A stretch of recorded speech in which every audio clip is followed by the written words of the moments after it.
আজই ডাউনলোড করুন আর এনজয় করুন আপনার পছন্দের শো। কাগজেও পড়েছি আপনার কেস নিয়ে তো রীতিমতো তর্ক বিতর্ক চলে, তবে I am sure they are getting the best advice. আরে আঙ্কেল, হ্যাঁ, আঙ্কেল আপনি এসেছেন? আসতে তো হবেই। এই সময় আমার মেয়ের পাশে আমি দাঁড়াবো না? যদিও জানি আমার মেয়ের অসম্ভব মনের জোর, কিন্তু কি জানো তো, এই সময় সামনে ভরসা দেওয়ার মতো মুখগুলো থাকলে না দৃঢ়তাটা বাড়ে। এনিওয়ে, হিয়ারিং কি শুরু হয়েছে? ওপেনিং স্টেটমেন্ট হয়েছে, এখন একটা ছোট্ট রিসার্চ চলছে, মিনিট 15, তারপর আবার শুরু হবে। আচ্ছা আচ্ছা, তা তোমরা কি এখন বেরিয়ে যাচ্ছ? হ্যাঁ আঙ্কেল, আসলে মেয়েটাকে বাড়িতে রেখে এসেছি তো, আরো এতটাই ছোট, খিদে টিদে পেলেও তো আমাকেই দরকার, তাই না? হ্যাঁ, সে তো বটেই। তো সে কুটিমা আছে কেমন? ভালো আছে আঙ্কেল, আপনি একদিন আসুন না, আপনার নাতনিকে একটু আদর করে যাবেন।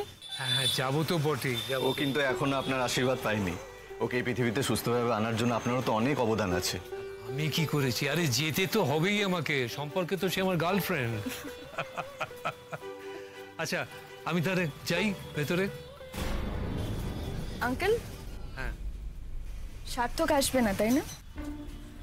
না, সার্থক বোধহয় আসবে না, তবে চিন্তা করো না, এই সমস্ত ঝড় বিবাদ অশান্তি একসময় থেমে যাবে।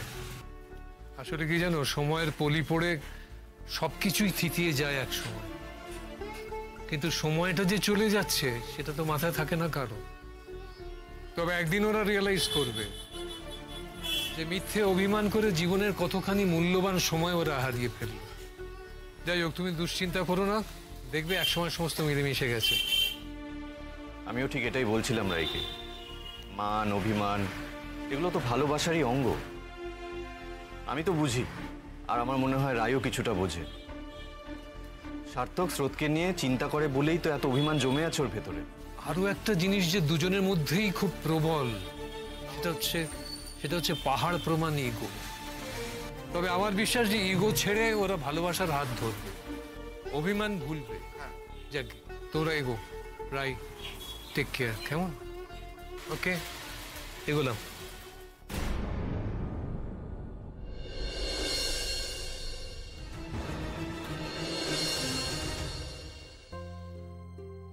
বাপি এসেছে। Excuse me sir. কেমন আছিস? ভালো বাপি, ভয় পাসনি? তুমি এসেছো, থ্যাংক ইউ।